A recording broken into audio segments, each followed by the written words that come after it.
So, you're thinking of becoming a chemical engineer. Well, you've come to the right place. My name is Anu, and I'm a chemical engineering graduate from Georgia Tech. I graduated back in 2024, and I spent 2 years out in a pilot plant facility out in Texas with the Dow Chemical Company. I was over there making plastics, and then I recently left that role back in January of this year to pursue other opportunities. And today, in this video, what I want to do is share what I enjoyed in chemical engineering, what I disliked about chemical engineering, things that I found interesting or surprising, both in school as well as in the workforce. And hopefully I can paint this picture of what chemical engineering actually is like and help you make the decision of whether chemical engineering is the right path for you. So with that, let's get into this video. So before we begin, what actually is chemical engineering? And chemical engineering is the practice of making all the chemicals and materials that you see in the world around you. It's almost like one of these everything the light touches kind of thing. Everything the light touches is our kingdom.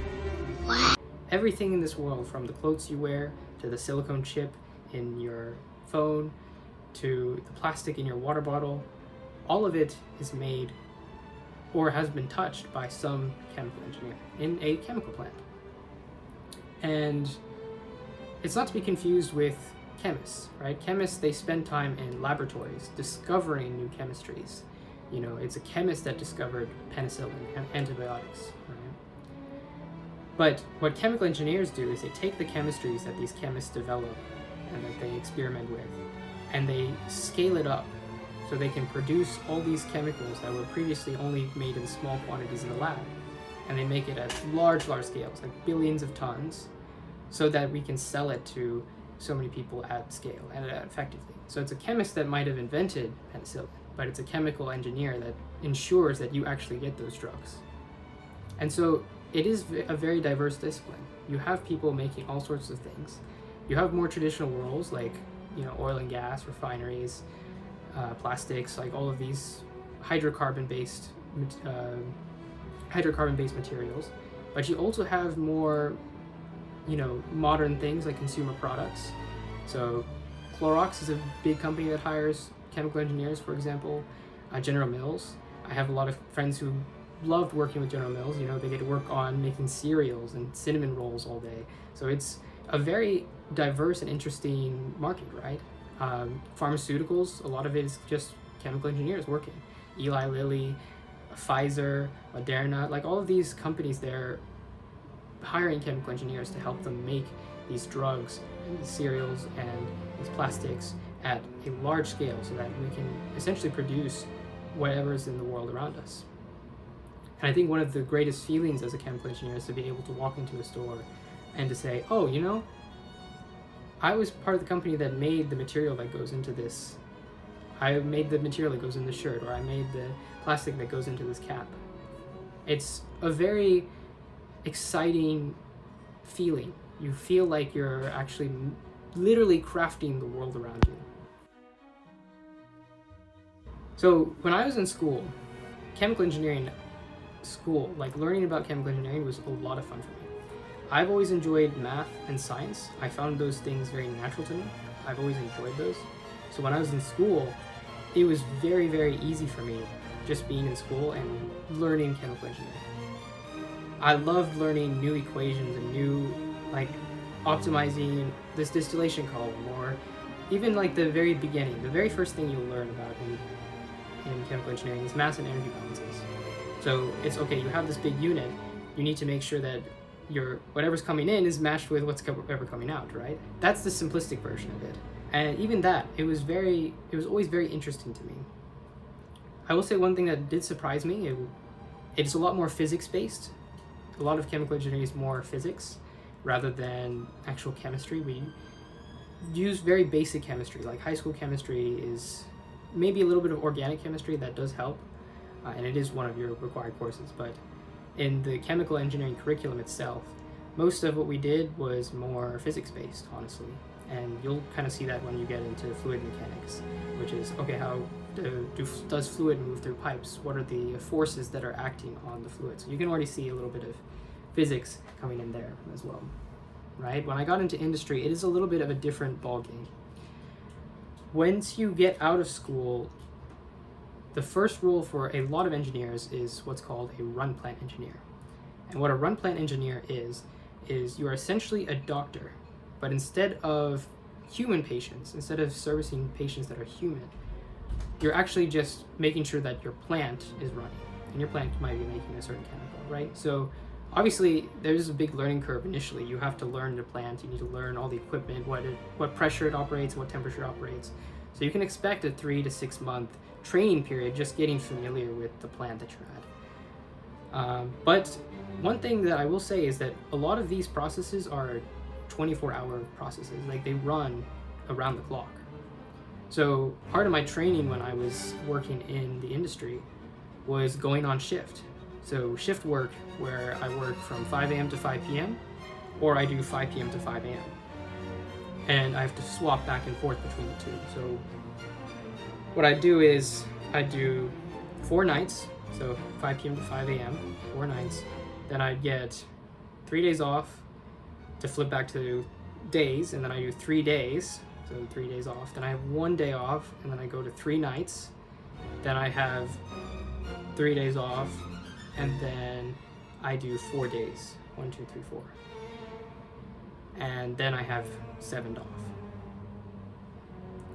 And so it's a lot of flipping back and forth, and that was challenging. That was a new experience for me, because even in school, I never had pulled an all-nighter before. Like, changing my sleep schedule was never something that I was used to or comfortable with. I never had to do it, right? I was pretty disciplined in school, which you kind of have to be as an engineer. But this kind of flipping back and forth, it did put a lot of strain on me. And then once you get off of shift, when you're running the plant, you're responsible for the plant. So you'll be on call. If there's an issue at the plant at midnight, they will call you and they will expect you to pick up and answer the call, and if need be, go to the plant and troubleshoot with them. Just be there. And so it can be very demanding, which is why run plant engineers typically have a lifespan of around 2 years before you either move into a higher role or you do something different. So it is a bit challenging, but that is just, I'm not trying to say that is the only path you can go through, right? With a bachelor's degree, that is the common way, but some people choose, of course, to go to grad school.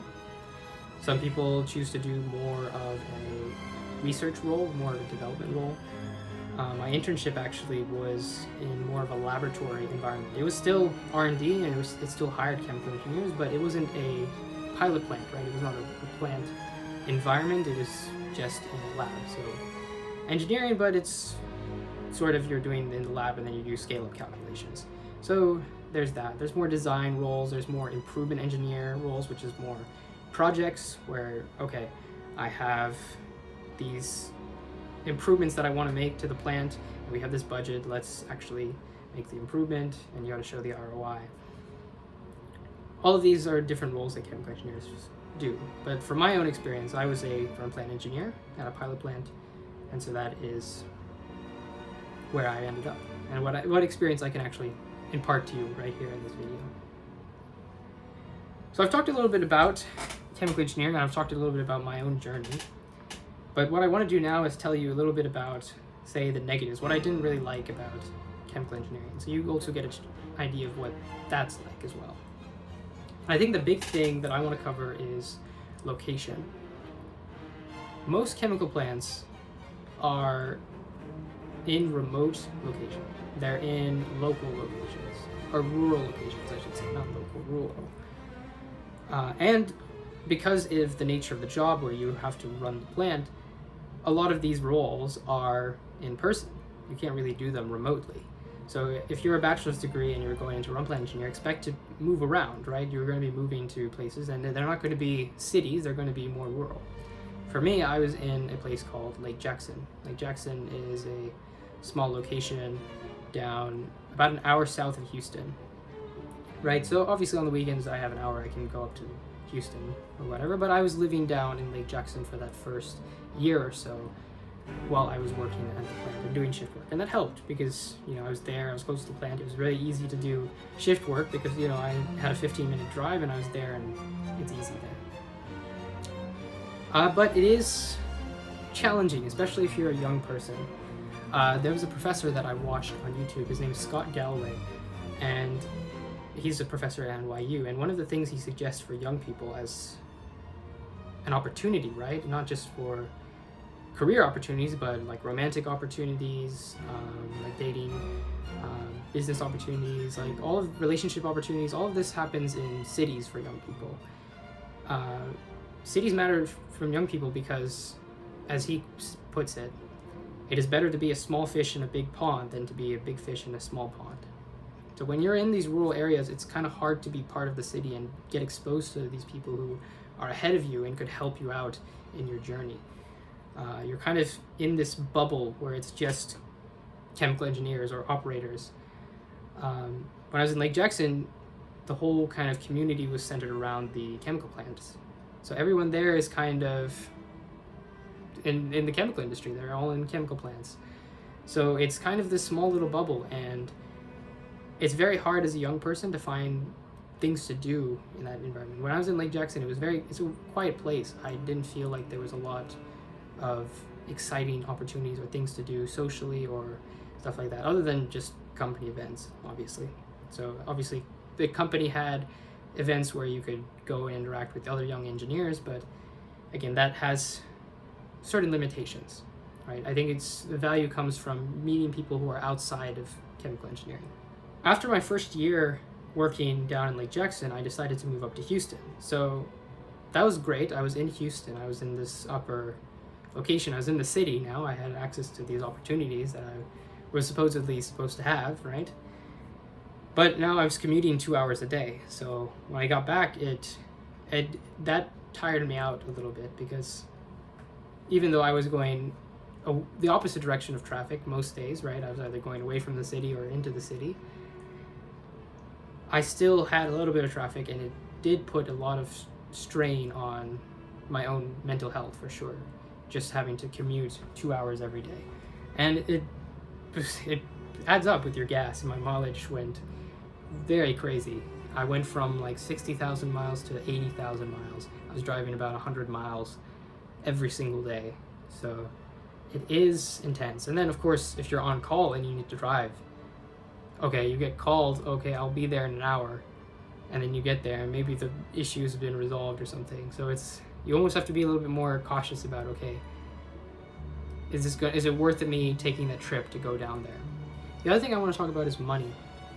When I started out, my salary was $84,000, and then they do usually every year with some inflation, I went up to $86,000.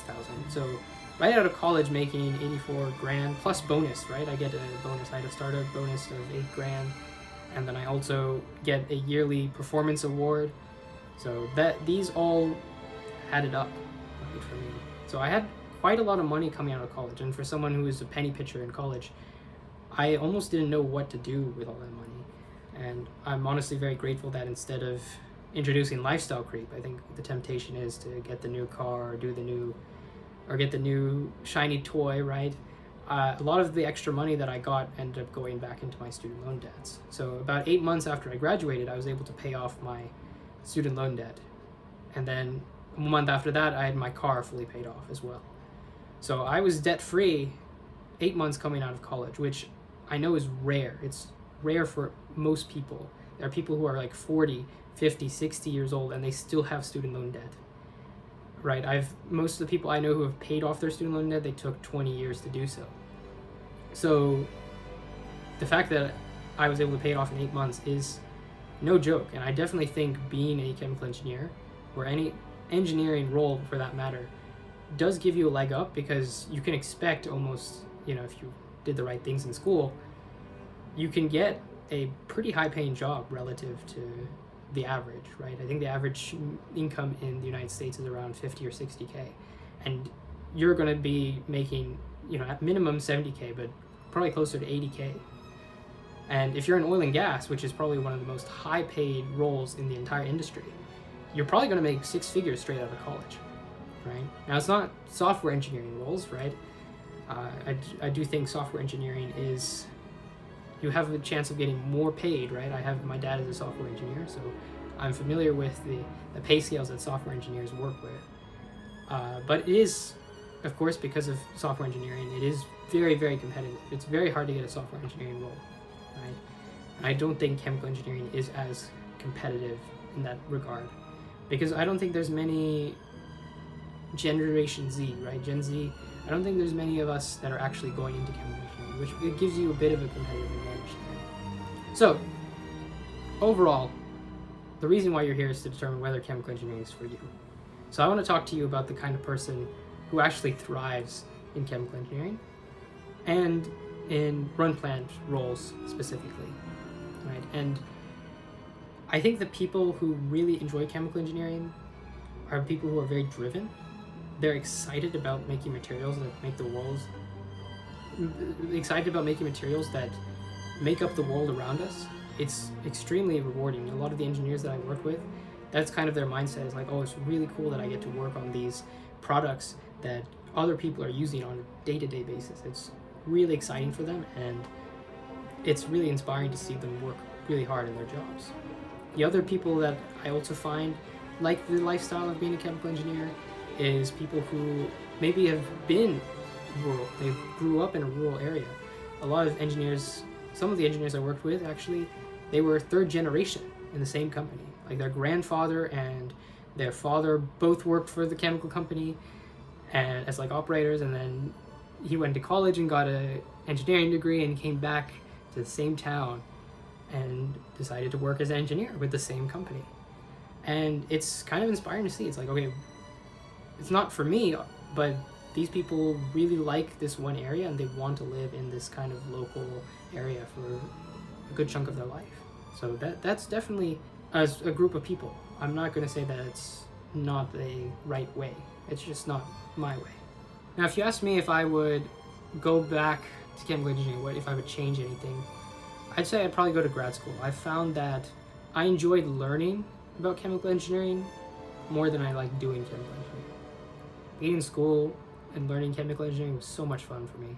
I really enjoyed doing all the equations and all the math and being a TA. I really enjoyed my experience being in chemical engineering school. And I think if I were to change anything, I would probably have gone back and gone to grad school instead. Rather than going and getting a job and getting money, I think it would have been more interesting for me to go to grad school and do some more research-focused type thing or more teaching. I think that would have been more exciting for me. Anyways, I hope this kind of gives you a clearer picture of what chemical engineering actually is like, both in school and in work, and hopefully helps you make the decision of whether chemical engineering is the right one for you. Anyways, that's it for this video.